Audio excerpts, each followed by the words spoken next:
திரு பாக்கியராஜ் அவர்களுடைய இழப்பு கலை உலகத்துக்கு மட்டுமல்ல எங்களை போன்ற திரையுலகத்துக்கு முயற்சி செய்யும் அத்தனை பேருக்கும் ஒரு பெரிய இழப்பு தான். ஏன்னா அவர் தான் முதலாக நாங்கள்லாம் நடிக்கிறதுக்காக ஃபோட்டோ சுற்றி இருந்தால் அதுக்கெல்லாம் சான்ஸ் கிடைக்காது.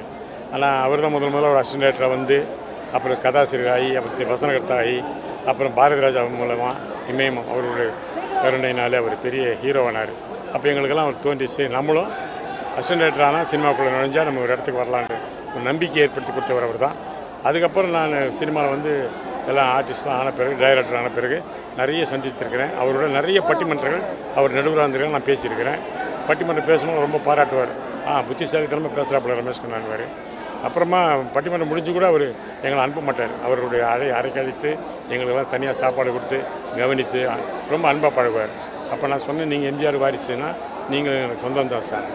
எப்படி ரமேஷ் கண்ணா அப்படின்னாரு. இல்லை சார், எம்ஜிஆர் வந்து என்னுடைய சொந்தம், ஜானகி அம்மா என்னுடைய அத்தை பொண்ணு, அதனால் அவர் சொந்தம்னா நீங்களும் எனக்கு சொந்தம் சார் அப்படின்னு சிரிப்பார்.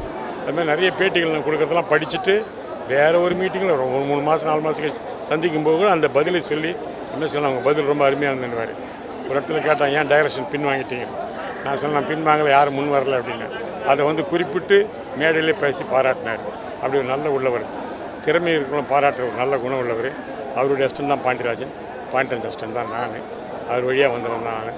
அதனால் அவர் ஆன்மா சாந்தி அடையணும். அவர் குடும்பத்துக்கு ஆழ்ந்த இரங்கலை தெரிவித்துக் கொள்கிறேன். நன்றி, வணக்கம்.